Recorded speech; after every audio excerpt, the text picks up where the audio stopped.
আমার নবীজি বসে আছে, জোমরা ছাগল চড়াইছে, খেলাধুলা করতে আছে। হঠাৎ করে দুইজন মানুষ, মুখ ভরা দাড়ি, মাথায় পাগড়ি, গায়ে জুব্বা, হাতে তাদের ছড়া, আমার নবীজির দুই ডানাকে ধরিয়া যেন আপনার পাহাড়ের দিকে নিয়ে গেল। জোমরা পেছনে পেছনে ছুটতে ছুটতে যাইয়া লক্ষ্য করে দেখলো আমার নবীজিকে শোয়া দিয়া, জামাটাকে আপনার খুলে দিয়া গলা থেকে যেন নাভি পর্যন্ত যেন কেটে দিল। জোমরা দুই চোখের পানি ছেড়ে দিয়া হালিমার কাছে ছুটে গেল। হালিমার কাছে যাওয়ার পরে বলে, মা, আমার দুধ ভাই মোহাম্মদ আর বেঁচে নয়, মা গো জলদি করে চলো। দুইজন মানুষ আমার নবীকে নিয়ে গেল, পাহাড়ের উপরে শোয়া দিয়া গলা থেকে নাভি পর্যন্ত কেটে দিল, আপনার বুকের ভিতর থেকে কি যেন বাহির করে নিল। যেমন এই কথা শোনা হালিমা ছুটতে ছুটতে পাহাড়ের দিকে চলতে আরম্ভ করলেন। এবার ওই পাহাড়ের দিকে গিয়া লক্ষ্য করে দেখে যেন আমার নবীজি মনটাকে ভারী করিয়া একটা পাথরের উপরে যেন বসে আছে। হালিমা আমার নবীজিকে বলে, মোহাম্মদ, দুইজন ব্যক্তি নাকি এসেছিল, তোমার গলা থেকে নাভি পর্যন্ত নাকি কেটে দিয়েছিল। আমার নবীজি বললে, হ্যাঁ। বলে, জামাটা খুলো, আমি একবার দেখতে যাই। যখন জামাটাকে খুললে, জামা খোলার পরে লক্ষ্য করে দেখছে যেন যেই জায়গাটা কেটেছিল ওই জায়গাটা কাটা তো দূরের কথা, একটু দাগ পর্যন্ত ছিল না, একটু দাগ পর্যন্ত ছিল না। আমার নবীজিকে জিজ্ঞাসা করলেন, নবী আমার বলে, মা গো, ওই দুইজন আল্লাহর ফেরেশতা এসেছিল, আমার কাল পরিষ্কার করে গিয়েছে, এতে কোনো অসুবিধা নাই, কোনো সমস্যা না। হালিমা বলল, বেটারে, তোমাকে আর তাইফে রাখা যাবে না, চলো চলো, তোমাকে তোমার মায়ের কাছে মক্কায় রাইখা আসি, কেননা তোমার যদি কিছু হয়ে যায়, আমি হালিমা, আমি আব্দুল মুত্তালিবকে জবাব দিতে পারবো না, আমি মা আমিনাকে জবাব দিতে পারবো না। দেরি নয়, দেরি নয়, চলো চলো, আজকে তোমাকে রেখে আসবো। আমার নবীকে বাড়ি নিয়ে আসলে, বাড়িতে নিয়ে আসার পরে গোসল বানায়া দিলে, চোখে সুরমা লাগায়া দিলে, পাঞ্জাবি পরায়া দিয়া আমার নবীজির আঙুলখানা ধরিয়া মরুভূমি মরুভূমি যেন চলতে আরম্ভ করলে।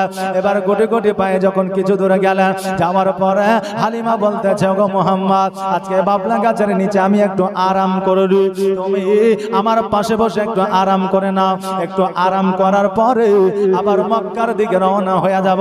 নবী আমার বলে, মা, তোমার যদি আরামের প্রয়োজন হয় তুমি আরাম করো, তোমার পাশে আমি বসবো। আমার হালিমা আপনার বাবলা গাছের নিচে বসে বসে চোখটাকে বন্ধ করে আরাম করতেছে। হঠাৎ করে যেন ঘুম চলে এসেছে। নবী আমার দাঁড়ায়া পেছনে তাকায়, সামনে তাকায়, ডানে তাকায়, বামে তাকায়, মরুভূমি আর মরুভূমি, বাড়ি নাই, ঘর নাই, মানুষ না। একটা জায়গায় লক্ষ্য করে দেখছে যেন একটা পাকা দিয়ে তো ঘর তৈরি করা আছে। আমার নবী যে চিন্তা করে, আল্লাহ, এই ঘরের মধ্যে কি আছে দেখতে যায়, কারণ মানুষ নাই, ঘর নাই, বাড়ি না, আর এই জায়গায় একটা ঘর দেখা যায়, না জানি কি আছে। আমার নবী যে গুটি গুটি পায়ে গেলেন, যাওয়ার পরে ওই ঘরের দরওয়াজায় যেমনই হাত দিয়েছে অমনি বাবা ঘরের দরওয়াজা অটোমেটিক খুলে গেছে। যেমনই অটোমেটিক খুলে যাওয়া, আর ওই ঘরের মধ্য থেকে বড় বড় মূর্তি পূজা আমার নবীর পায়ের তলে পড়েছে। সঙ্গে সঙ্গে পুরোহিত পূজারি বার হয়ে আসা আমার নবীজির হাতখানা ধরেছে, বলে, বাচ্চা, আজকে তুমি মূর্তি কেন ভেঙেছ? আমার নবী বলে, শোনো গো, আমার বয়স 5 বছর 7 মাস, আমার বয়স নইলে 6 বছর, আজকে আমি এত বড় মূর্তি কেমন করে ভাঙতে পারি? পুরোহিত বলল, শোনো রে, এই জায়গায় তুমি ছাড়া কেউ নাই, আজকে তুমি ভাঙতে পারবে না, তুমি বাচ্চা ছেলে, আমি হয়তো বুঝলাম, কিন্তু গ্রামগঞ্জ শহর থেকে যখন মানুষ আসবে, আমাকে যখন প্রশ্ন করবে, আমি কাকে দেখাবো, কি জবাব দেব?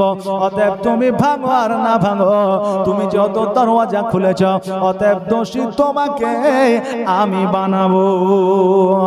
আমার নবীজিকে ঘরের মধ্যে বন্দী করে দিলা। এইদিকে হালিমা রাদিয়াল্লাহু তাআলা আনহা আপনার আরাম করতে করতে ঘুম যেন ভেঙে গেছে। ডান দিকে তাকায় নবী নাই, বাম দিকে তাকায় নবী নাই, সামনে দেখে নবী না, পিছনে দেখে নবী নাই। হালিমা চিন্তা করে, আল্লাহ গো, আমার সন্তান কোথায় গেল, এই মরুভূমিতে কোথায় খুঁজব? হালিমা যেন চিন্তায় চিন্তিত হয়ে গেল। এবার গোটে গোটে পায়ে হালিমা যেন ওই ঘরের কাছে গেল। যাওয়ার পরে পুরোহিতকে ডাক দেয়া বলে, ও পুরোহিত শোনো রে, আজকে এই জায়গা একটা বাচ্চা ছেলেকে তুমি কি দেখেছ? বলে একটা বাচ্চা ছেলেকে আমি দেখেছি, তবে বাচ্চাটা মূর্তি পূজা ভেঙেছে। হালিমা বলতেছে আমার বাচ্চা তো মূর্তি ভাঙবে না, তবে ওই বাচ্চাটার চেহারাকে একবার দেখা যাবে। বলে বেশ, কেন দেখা যাবে না? দরওয়াজাটা যেমনই খুলে দিয়েছে, হালিমা দেখতেছে ওই বাচ্চা আর কেউ না, ওই বাচ্চাটাই হলো মুহাম্মদ সাল্লাল্লাহু আলাইহি ওয়াসাল্লাম।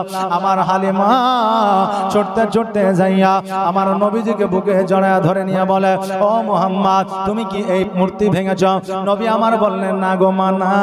আমার হালিমা বলতেছে পুরোহিত আমার নবী যখন বলে দিয়েছেন না, তখন সে মূর্তি ভাঙে না, কারণ 6 বছর তাইফে বসবাস করলো, লালন পালন হইল। আজকে জীবনে নবী একটা মিথ্যা কথা বলে না, এই জন্য তাইফবাসীরা আল আমিন আখ্যায়িত করেছে। আরে পুরোহিত আমার নবী আজকে কেন কিয়ামত পর্যন্ত মিথ্যা বলবে না? জোরে বলেন সুবহানাল্লাহ। নবীর একটা কথা মিথ্যা, এই কথা আজও পর্যন্ত কেউ প্রমাণ করতে পারে না, কালকেও পারবে না, কিয়ামত পর্যন্ত পারবে না। জোরে বলেন সুবহানাল্লাহ। ওই পুরোহিত বলল, হালিমা তোমার সন্তান মিথ্যা বলুক আর সত্য বলুক, আজকে তোমার সন্তানকে ছাড়া যাবে না। হালিমা বলতেছে পুরোহিত আজকে এই বাচ্চাকে যদি না ছাড়ো, আমি মক্কা নগরে আমি আব্দুল মুত্তালিবকে জবাব দিতে পারবো না। সঙ্গে সঙ্গে পুরোহিত বলল, কি নাম বললা? বলে আব্দুল মুত্তালিব। বলে আব্দুল মুত্তালিব কি এর দাদার নাম? বলে হ্যাঁ। বলে তবে কি বাচ্চার নাম মোহাম্মদ? বলে হ্যাঁ। বলে তবে কি এর মায়ের নাম আমিনা? বলে হ্যাঁ। বলে তবে কি এর বাপের নাম আব্দুল্লাহ? বলে হ্যাঁ। বলে এর নানার নাম কি আব্দুল ওয়াহাব? বলে হ্যাঁ। সঙ্গে সঙ্গে আমার নবীজির পা ধরে পড়ে গেছে। বলে ইয়া রাসূলুল্লাহ, ইয়া হাবিবাল্লাহ, নবী গো আমার বড় বেয়াদবি হয়ে গেছে। আজকে আপনার সম্পর্কে ওই তাওরাত ইনজিল জুবুরে আমি পড়েছিলাম, আপনি এই জায়গায় আসবেন, আপনাকে দেখে মূর্তি পূজাগুলো ভেঙে আপনার পায়ের তলে পড়ে যাবে, আর আমি এইটা দেখা আপনার কাছে আমি ইসলাম ধর্ম গ্রহণ করব। নবী গো আপনাকে আমি চিনতে পারি নাই, বুঝতে পারি না, দয়া করে আমাকে ক্ষমা করে দিয়ে আপনার কালেমা খানি আমাকে পড়ায়া নেন। অনেক মানুষ আছে বাবা যারা বলে 40 বছরে নবী আমার নবুয়ত প্রাপ্ত হয়েছিল, নবী 40 বছরে নবী হয়েছিল, নবী 40 বছরে ইসলাম ধর্ম প্রচার করেছিল। না না না, আমার নবী যখন জগতের মধ্যে এসেছিলেন, যেই সময় জগতে এসেছিলেন, সেই সময় উম্মাত উম্মাতির জন্য কেঁদেছিলেন। জোরে বলেন সুবহানাল্লাহ। আর আমার নবীজি যখন জগতের মধ্যে আগমন করেছিলেন, সেই দিন থেকে ইসলামের প্রচার ও প্রসার শুরু হয়ে গিয়েছিল। জোরে বলেন সুবহানাল্লাহ। আমার নবী পাক সাল্লাল্লাহু তাআলা আলাইহি ওয়াসাল্লাম আপনার চুপ করে আছে। ওই আপনার পুরোহিত বলছে, হুজুর গো আপনি জানেন, আমি জানি এখন আপনি কালেমার দাওয়াত দেন না, কিন্তু নবী গো আপনি যেই সময় কালেমার দাওয়াত দিবেন, ওই সময় আমি হয়তো বেঁচে থাকবো না, ওই সময় আমি হয়তো ইন্তেকাল করব। নবী গো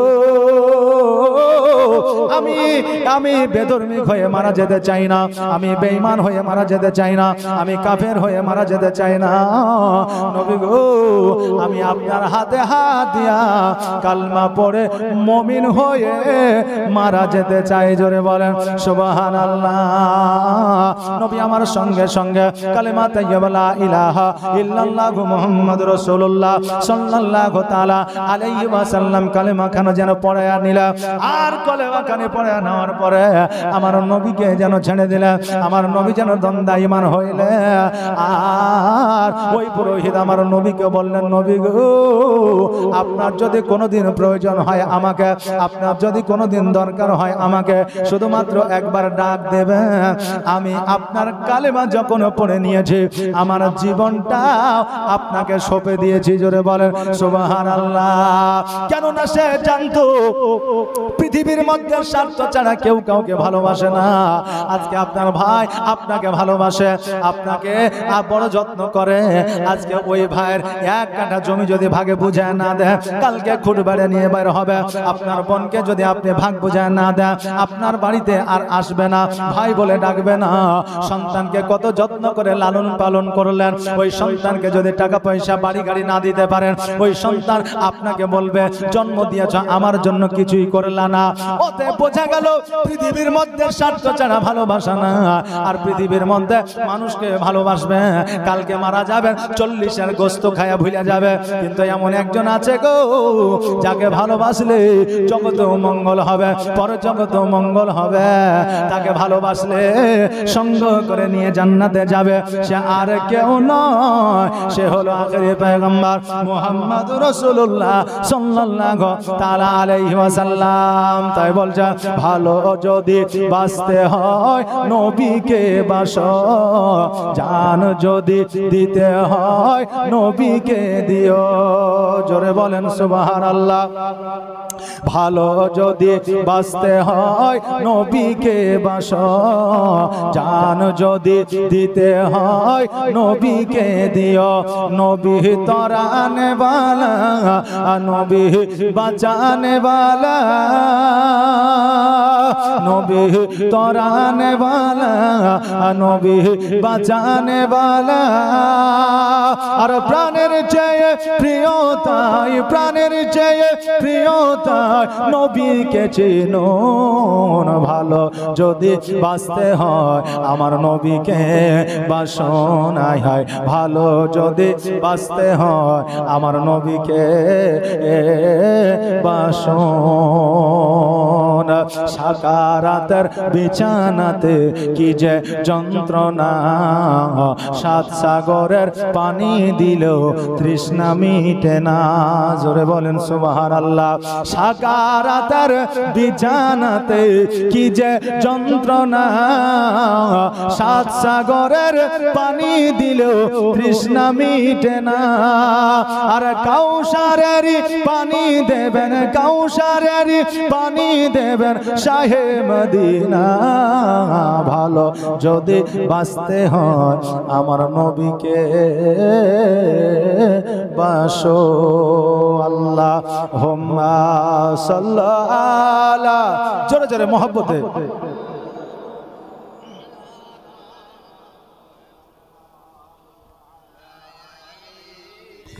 সৈয়দিনা মাওলানা মুহাম্মদ।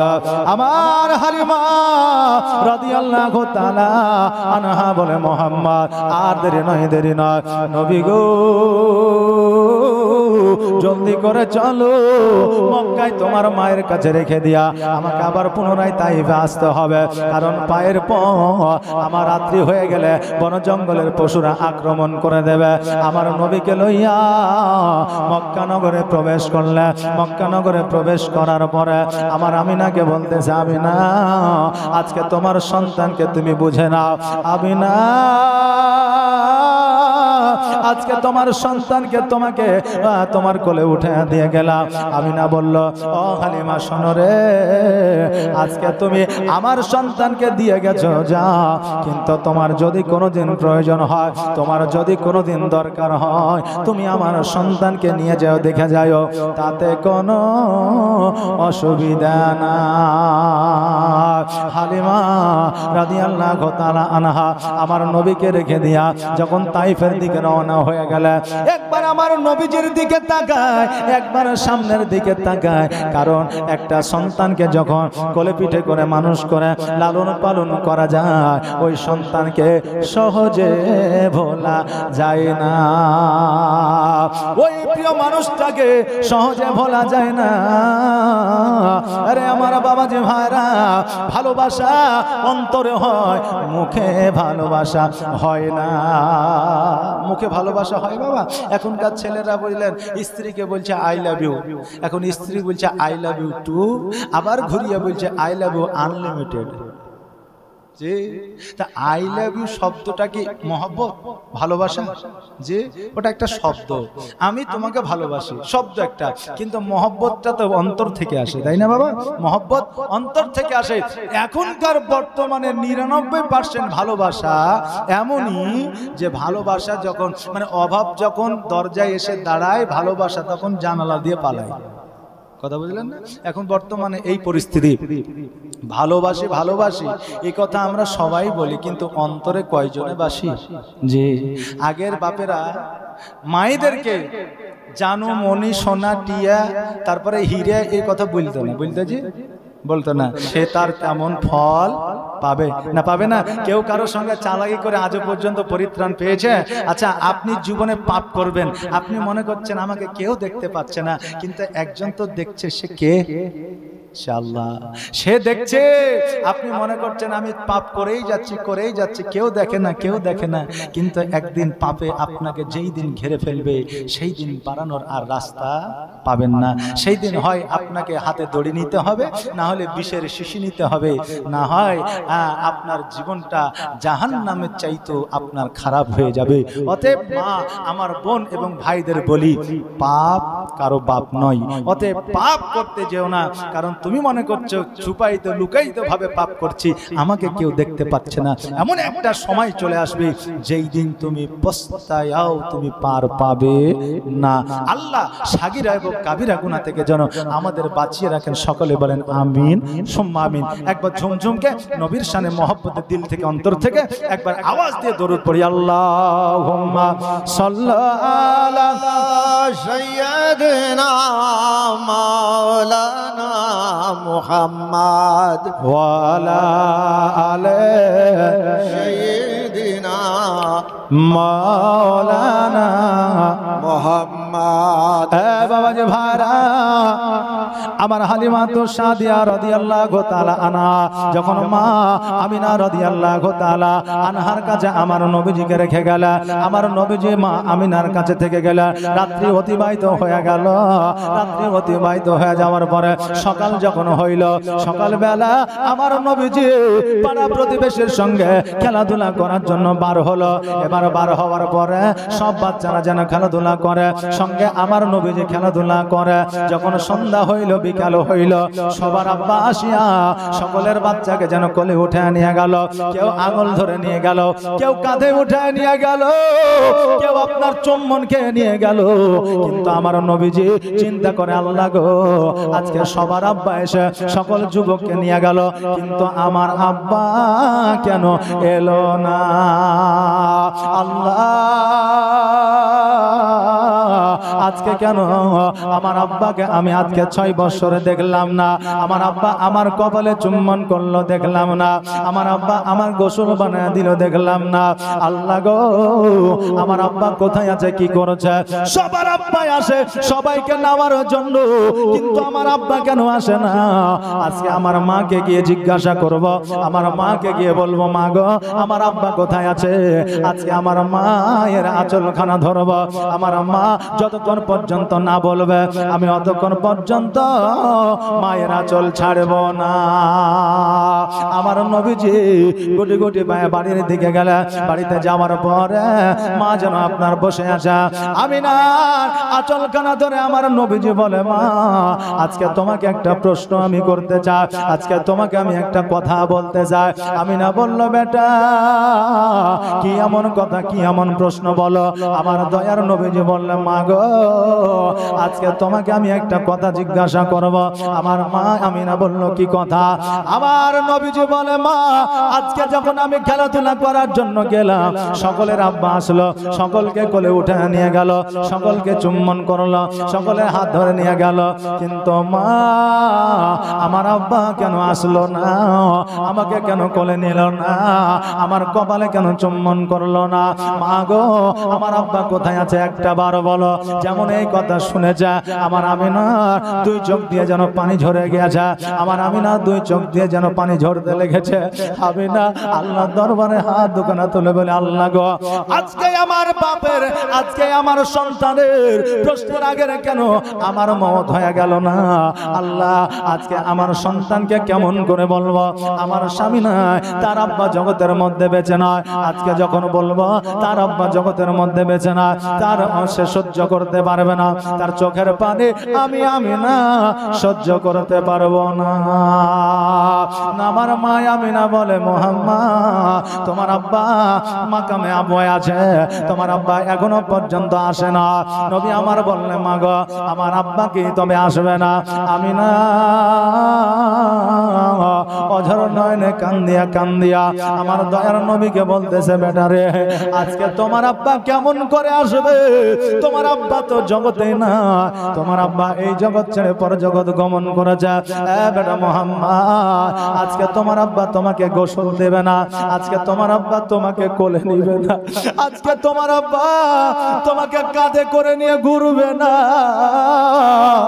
আজকে তোমার আব্বা আজকে তোমাকে নিয়ে বাজারে যাবে না। আরে আমার বাবারা, যাদের আব্বা থাকে না তাদের মাথার ছায়া থাকে না, যারা আব্বা না তারা জীবন যাপন দুনিয়ার মধ্যে কেমন করে করেছে তারা একমাত্র জানে। যাদের আব্বা আছে তাদের বড় সম্পদ আছে, তাদের কোনো অসুবিধা নাই। আরে আমার যুবক ভাইরা, আজকে তোমার বাপ থাকতে তোমার বাপের মূল্য দাও। তোমার বাপ যেই দিন থাকবে না তুমি সেই দিন বুঝতে পারবে যে তোমার বাপ তোমার জন্য কি ছিল। জোরে বলেন সুবহানাল্লাহ। তোমার জন্য কি ছিল? আজকে বাপ থাকতে বাপকে সম্মান করো, ইজ্জত করো। আমার দয়ার নবী যখন শুনলেন আব্বা নয়, দুই চোখের পানি ছেড়ে দিয়ে কান্দে। আমিনাকে বলে, মা গো, আমার আব্বা নাই, তুমি আগে বলো না। ও গো মা, আজকে আমার আব্বা না, আব্বা আমাকে আর কোলে নিবে না, আমি জানলাম বুঝলাম। তবে মা গো, আজকে আমার আব্বা কোথায় আছে? আমার মা আমিনা রাদিয়াল্লাহু তাআলা আনহা বললেন, তোমার আব্বা যা ওই মাকামে আব্বা আরাম করতেছে। নবী আমার বলে, মা, আজকে ওই মাকামে আব্বা আমার আব্বার সঙ্গে সাক্ষাৎ করতে চায়, আমার আব্বার সঙ্গে আমার আব্বার কবর জিয়ারত করতে চায়। ও মা জননী, একবার চলো মাকামে আবওয়ায় ঘুরে আসি। হালিমা আমার মা আমিনা রাদিয়াল্লাহু তাআলা আনহা বললেন, ও বেটা শোনো, তোমার আব্বা যেই দিন ইন্তেকাল করেছে সেই দিন থেকে আমার অভিভাবক তোমার দাদা আব্দুল মুত্তালিব, তোমার আব্বা তোমার দাদা আব্দুল মুত্তালিব আমাকে অর্ডার না দিলে, আমাকে আদেশ না দিলে আমি এইখান থেকে বাড়িতে পা রাখতে পারবো না। বৌমা কেমন ছিল রে বাবা, দেখো কেমন আদর্শ ছিল, দেখো। আজকে আমার মা বোনেরা যখন শ্বশুর বাড়ি থেকে বাপের বাড়ি যায়, নিজের শ্বশুর শাশুড়িকে বলার দরকার মনে করে না। ও বাবা যে ভাইরা, আমার দয়ার নবী মায়ের নবী সাল্লাল্লাহু তাআলা আলাইহি ওয়াসাল্লাম বলে, ও গো মা, সেইটা আমার উপরে ছেড়ে দাও, আমার দাদার কাছ থেকে আদেশ অনুমতি আমি নিয়ে নেব। আমার নবীজি দাদা আব্দুল মুত্তালিবের কাছে গেল, আব্দুল মুত্তালিবকে যাইয়া বলল, দাদা গো, তুমি আদেশ দাও, অর্ডার দাও, আমি আব্বা জানের কবরটা জিয়ারত করতে চাই। এই আমার বাবাজি ভাইরা, আজকে কিছু মানুষ বলে কবর জিয়ারত করা যাবে না। আমার নবী নিজের আব্বা জানের কবর জিয়ারত করেছে, আমরা কেন আমাদের আত্মীয়র কবর জিয়ারত করতে পারবো না? আব্দুল মুত্তালিব বলল, এ কথা শোনো, তুমি যখন যাবে বাধা দিব না, তোমার মা যখন যাবে বাধা দিব না। তবে একটা কথা শুনে নাও, তোমার মায়ের যেই দিন বিবাহ হয়ে যায় সেই দিন মদিনা থেকে মক্কা এসে যায়, আর জীবনে মদিনায় যাই নাই। যখন মাকামে আবওয়ায় যাবা, একবার মদিনাতে যাইও, আর আব্দুল ওয়াহাবের সঙ্গে সাক্ষাৎ করে নিও, তোমার নানার সঙ্গে দেখা করে নিও, তোমার মাকে তোমার নানাকে দেখায় দিও, তারপরে মাকামে আবওয়া দিয়ে বাড়ি ফিরিও। সকালবেলা আমার আমিনা রাদিয়াল্লাহু তাআলা না কিছু জামা কাপড় নিলা আর কিছু খাবার নিয়ে পুটলা বেঁধে নিলা। এই দিকে উটের পৃষ্ঠে চাপবে আব্দুল মুত্তালিব যেন ডুকরে ডুকরে কাঁদতেছে। আমার মা আমিনা আব্দুল মুত্তালিবের কাছে যাইয়া বলে, ও আব্বাজান, আপনি কেন এইভাবে কাঁদেন? আপনি যদি এইভাবে কাঁদতে থাকেন আমি মদিনায় যাব না, মাকামে আব্বায় যাব না। আব্দুল মুত্তালিব বলে, ও আমিনা, আমি তোমার যাওয়ার জন্য কাঁদি না রে মা, আমি মোহাম্মদকে না দেখলে থাকতে পারি না, এই জন্য মোহাম্মদ যায় আমি আমার পোতার মহব্বতে কান্দি। জোরে বলেন সুবহানাল্লাহ। আব্দুল মুত্তালিব বলে, আমিনা যাও যাও যাও, একজন দাসীকে সঙ্গে দিয়ে দিলাম, তোমাদের যেন কোনো অসুবিধা না হয়, তবে আমিনা 5 দিনের বেশি যেন দেরি করিও না। আমিনা বললে, আব্বা গো 5 দিনের আগেই ফিরে আসবো।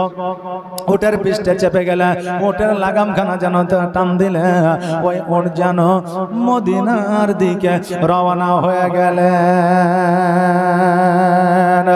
ওই উট মদিনার দিকে রওনা হয়ে গেলে, কারণ সোনার মদিনা একবার যার যেতে মন চায়, একবার যার ইচ্ছা হয়ে যায়, ওই মদিনার মতো শান্তি কোন জায়গায় পাওয়া যায় না। কোন জায়গা ওই শান্তি যেন আসে না। এই জায়গার নামটাই হলো সোনার মদিনা। ও বাবা যে ভাইরা, ওই উটের পৃষ্ঠে চাপিয়া মদিনাতুল মুনাওয়ারায় পৌঁছে গেলে, মদিনাতুল মুনাওয়ারায় পৌঁছে যাওয়ার পরে এবার বাবা যে ভাইরা, এবার আব্দুল ওয়াহাবের বাড়ির কাছে দাঁড়িয়ে গেছে। ওই জায়গায় আব্দুল ওয়াহাবের বাড়ি না, ওই জায়গায় ঘর না, দাঁড়িয়ে আছে। এবার দেখছে মহিলা অনেকক্ষণ ধরে দাঁড়িয়ে আছে। মদিনার মানুষেরা গুটি গুটি পায়ে কাছিয়ে আসছে। এখন আপনার গ্রামে নতুন মানুষ যদি দাঁড়ায়, আপনি কে জিজ্ঞাসা করবেন কি না, কে তুমি, বাড়ি কোথায়, কি ব্যাপার, নতুন দেখছি। মদিনার মানুষেরা আমিনার সম্মুখে এসে বলে, ও মহিলা, এই জায়গায় দাঁড়িয়ে আছো, তুমি কোথা থেকে এসেছো, তোমার বাড়ি কোথায়, ঘর কোথায়, কি ব্যাপার? আমিনা বলতেছে, মদিনাবাসীরা শোনো গো, এই জায়গায় আব্দুল ওয়াহাবের বাড়ি ছিল, সে কোথায় আছে বলতে পারবে? বলে, আব্দুল ওয়াহাব তো আর বেঁচে নাই। বলে, তার বিবি? বলে, তার বিবিও বেঁচে না, তার একটা কন্যা ছিল, মক্কায় বিবাহ হয়ে যায়, সে কোনদিন মদিনায় আসে না। আমিনা দুই চোখের পানি ছেড়ে দিয়া মক্কাবাসী মদিনাবাসীদের বলে, মদিনাবাসীরা, আজকে যে মহিলা বিবাহ করে মক্কায় চলে গেছে, ওই মহিলা আর মদিনায় আসে না। তোমরা হয়তো জানো না, আজকে ওই মহিলার স্বামী জগতের মধ্যে নাই। আজকে ওই মহিলা বড় একা, আজকে 6 বছরের সন্তান লইয়া মদিনায় এসেছে তার আব্বা মাকে দেখার জন্য। ওই মহিলা আর অন্য কোন মহিলা নয়, ওই মহিলাটাই হলো আব্দুল ওয়াহাবের কন্যা মা আমিনা। জোরে বলেন সুবহানাল্লাহ। ওই মহিলাটাই হলো মা আমিনা। আজকে আমি আব্দুল ওয়াহাবের কন্যা। এবার মদিনাবাসীরা বলল, আমিনা, আজকে এতদিন পরে তুমি এসেছো। বলে, শোনো গো, আজকে আমার স্বামী ইন্তেকাল করেছে, আমার অভিভাবক আমার শ্বশুর আব্বা, আমার সন্তান গর্ভে ছিল, আমি কেমন করে আসব? আমি আসতে পারি না, তবে আব্বা নাই মা নাই, আমার মদিনায় আর থাকা হবে না। মদিনাবাসীরা বলল, শোনো আমিনা, তোমার মা নাই, তোমার আব্বা নাই তো কি হয়েছে? যতদিন তোমার মন চাই মদিনায় থাকো, আমরা তোমার মেহমানদারি করব। জোরে বলেন সুবহানাল্লাহ। আপনার গ্রামের মানুষের কোন মেয়ের বিবাহ হয়েছে অন্য দেশে, তার মা নাই, বাপ নাই, ভাই নাই, আত্মীয় স্বজন নাই, সে যদি আপনার দেশে আসে, আপনি কি তাড়াইয়া দিবেন? দিবেন না। তবে বাবা যে ভাইরা, ওই মদিনার মানুষেরা ভালো, মদিনার মানুষের চরিত্র ছিল ভালো, এই জন্য সোনার মদিনার মতো শান্তি আর অন্য কোথাও পৃথিবীর বুকে পাওয়া যায় না। আর আরব সাগর পাড়ি দেব, নাই যায় আমার তরি,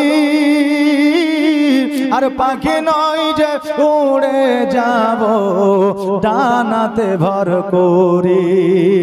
আমার আশায় আছে সম্বলে নাই, আশায় আছে সম্বলে নাই, করি কেউ পায় মনে বড় আশা ছিল যাব মদিনা মদিনা নাম এত সুন্দর মদিনা কেড়েছে অন্তর সেই মদিনার পথের ধুলি আমি সেই মদিনার পথের ধুলি আমি মাখতে পারলাম না মদিনা যাইতে পারলাম না মদিনা দেখতে পারলাম না আমি অসহায় তাই এত দূরে রই আমি অসহায় তাই এত দূরে রই শুধু সালাম জানাই মনে বড় আশা ছিল যাব মদিনা আর কাফেলাতে কে যাও তুমি কে যাও তোরি বাইয়া আর সঙ্গে করে নাও গো আমায় একটু দয়া কইরা আর সঙ্গে যদি না নাও মোরে গিয়ে মদিনাতে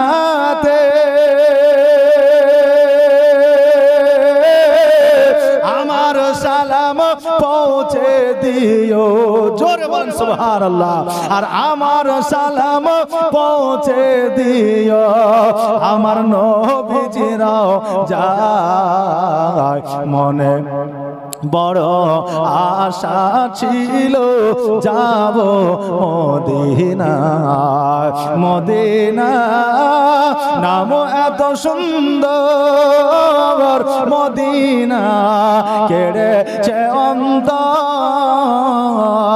সেই মদিনার পথের ধুলি আমি মাখতে পারলাম না মদিনা যাইতে পারলাম না মদিনা দেখতে পারলাম না আল্লাহ জানো প্রত্যেককে একবার না একবার মদিনা যাওয়ার তৌফিক ইনায়াত করে সকলে বলেন আমিন একবার আওয়াজ দিয়ে বলেন না আমিন এই আমার বাবাজি ভাইরা মদিনাবাসীরা বলল আমিন আজকে তোমার আব্বা নাই তোমার মা নাই তো কি হয়েছে আমরা যতদিন পর্যন্ত আছি তোমার মন যতদিন চায় এই মদিনায় তুমি থাকতে পারো অসুবিধা নাই আমিন 3 দিন পর্যন্ত ছিলেন 3 দিন পরে দাসী ডাক দেয়া বলল আমিনা 3 দিন হয়ে গেছে আর দেরি করা যাবে না চলো চলো মাকামে আবওয়া দিয়ে মক্কায় চলে যেতে হবে যেহেতু আব্দুল মুত্তালিব 5 দিনের বেশি করতে মানা করেছে সঙ্গে সঙ্গে আমিনা পুটলি বেঁধে নিয়ে উটের উপরে চেপে গেলেন চেপে যাওয়ার পরে মদিনাবাসীরাকে বলছে মদিনাবাসীরা আমি আর মদিনায় থাকতে পারবো না আল্লাহ যদি হায়াতে রাখি আমি আবার পুনরায় মদিনায় চলে আসবো জোরে বলেন সুবহানাল্লাহ এবার মদিনাবাসীরা বলল আমিনা তুমি সময় পাইলে মদিনা আসবে তোমার দরওয়াজা খোলা অসুবিধা নাই আমার নবীজিকে মদিনাবাসীরা যেহেতু মদিনায় তার নানার বাড়ি নাতিকে ভালোবাসে মদিনার মানুষেরা আমার নবীকে ভালোবাসতে আরে বাবা যে ভাইরা আমার আমিনা ওটের পেস্টে চাপিয়া একবার মদিনার দিকে তাকায় একবার সামনের দিকে তাকায় চোখের পানি ফেলে ফেলে কাঁদে জোরে বলেন সুবহানাল্লাহ আমার কন্যা আপনার কন্যা আমার বোন আপনার বোনের যখন বিয়ে দিয়ে দেন জামাই নিয়ে যখন বাপের বাড়িতে বেড়াতে আসে 3 দিন পরে 10 দিন পরে 11 দিন পরে যখন ওই মহিলা বরকে নিয়ে স্বামীকে নিয়ে যখন বাড়ি থেকে বাইরে হইয়া যখন শ্বশুর বাড়ি যায় মা কন্যার সঙ্গে বাহির হয়ে আসে মায়ের চোখটা পানি জর্জর করে মা কন্যাকে বলে বেটি আবার আসিস বেড়াইতে কন্যা সন্তানের চোখ দিয়ে পানি ঝরে যায় ওই কন্যা বলে মা যদি এতদিন তোমার বাড়িতে রাখার ইচ্ছাই ছিল তো বিয়ে কেন দিলা এটা বাবা ওই মেয়ের মনের কথা নয় এটা হলো আবেগের কথা কারণ বাপের বাড়িতে লালন পালন হইয়া খাওয়া দাওয়া করিয়া মানুষের মতো মানুষ হইয়া অপরের বাড়িতে বসবাস করতে হচ্ছে এই জন্য কষ্টে বুকটা ফেটে ওই শব্দটা ওই কথাটা বার হয় প্রত্যেকটা মা বোনের বাবারে এই জন্য ওই মায়েরা নিজের জন্মস্থান ভুলতে পারে না শুধু মায়েরা কেন, মানুষ জীবনে তিনটা জিনিস ভুলতে পারে না। যতই ধনী হোক না কেন, বড় লোক হোক না কেন, কোটিপতি হোক না কেন, গরিব হোক না কেন, বিজনেসম্যান হোক না কেন, চাকরিজীবী হোক না কেন, মানুষ জীবনে তিনটা জিনিস ভুলতে পারে না। এক নম্বর হলো মাওত, দ্বিতীয় নম্বর হলো জন্মস্থান, আর তৃতীয় নম্বর হলো পিতা মাতা। জোরে বলেন সুবহানাল্লাহ। নারে তাকবীর, নারে তাকবীর, নারে রিসালাত। মাসলাক আলা হযরত জালসা কমিটি, বক্তা জনাব আয়ুব আলী নিজামী, উত্তর দিনাজপুর। জোরে বলি জিন্দাবাদ। এই দেখেন আপনাদের তরুণ ও তাজা যুবক বক্তা এসে হাজির হয়ে গেছে। আমি তো বুঝলেন বুড়া বক্তা, বুঝলেন না? দেখে যদিও মনে হয় যে হয়তো জোয়ান হয়ে আছে, কিন্তু আমি বাবা জোয়ান লয়, আমার বয়স মোটামুটি 30 থেকে 35। যে মোবাইলে দেখলে তো মনে হবে না হলে 45-50 হবে, আর যখন পাঞ্জাবি গাইতে দেখবেন তখন মনে হবে যে 25-26 হবে। মানে আমাদের দেশ যখন পরিবর্তন হয়, বয়সও পরিবর্তন হয়। কথা বুঝলেন না? আচ্ছা, মানুষের পোশাকে মানুষের চেহারার পরিবর্তন হয় কি হয় না? হয়। বাবজি এখন এক পোশাকে আছে, এক বয়স লাগছে, যখন নেমে যাবো পোশাক খুলে দেবো এক বয়স। তা আমাদের এই ভাইয়ের বয়স আমাদের চাইতেও অনেক ছোট। কথা বুঝলেন না? উত্তর দিনাজপুর বাড়ি, ভালো বক্তা শুনে তারপরে আপনারা যাবেন। আসেন, আমি একটুখানি মাকামে আব্বাই যেহেতু যাবো বলেছি, যাওয়ার পরেই ছেড়ে দেবো। বাবজি বক্তা চলে আসলে আমার বক্তব্য আগাই না, একটু পাইকারি মেরে চলে গিয়ে ছেড়ে দেবো। আল্লাহুম্মা সাল্লি আলা মৌলানা মোহাম্মদ। আমার বাবাজি ভাইরা, মানুষ জীবনে তিনটা জিনিস বলতে পারে না। এক নম্বর হলো মওত, দ্বিতীয় নম্বর হলো আপনার জন্মস্থান, তৃতীয় নম্বর হলো পিতা ও মাতা। জোরে বলেন সুবহানাল্লাহ। আমিনা একবার পেছনের দিকে তাকায়, একবার সামনের দিকে তাকায়, দুই চোখ দিয়ে পানি ঝরে যায়, কারণ মদিনা ভোলা যায় না। আমার সোনার মদিনা, আমার জানের মদিনা, সব ভুলিব কিন্তু তোমায় ভুলতে পারি না। সব ভুলিব কিন্তু তোমায় ভুলতে পারি না। ভুলিনি, ভুলব না, ভুলতে পারি না। ভুলিনি, ভুলব না, ভুলতে পারি না। সব ভুলিব কিন্তু তোমায় ভুলতে পারি না। আমার জানের মদিনা, আমার প্রাণের মদিনা, আমার কলিজার মদিনা, সব ভুলিব কিন্তু তোমায় ভুলতে পারি না। ইয়াসরিব নামে তুমি ছিলে অলক্ষণের দেশ, বড়ই মারা তোক যে ছিল তোমার পরিবেশ। ইয়াসরিব নামে তুমি ছিলে অলক্ষণের দেশ, বড়ই মারা তোক যে ছিল তোমার পরিবেশ। নবীর ছোঁয়া লেগে তুমি সোনার মদিনা, নবীর ছোঁয়া লেগে তুমি সোনার মদিনা। সব ভুলিব কিন্তু তোমায় ভুলতে পারি না। আমার সোনার মদিনা, আমার জানের মদিনা, আমার অন্তরের মদিনা, সব ভুলিব কিন্তু তোমায় ভুলতে পারি না।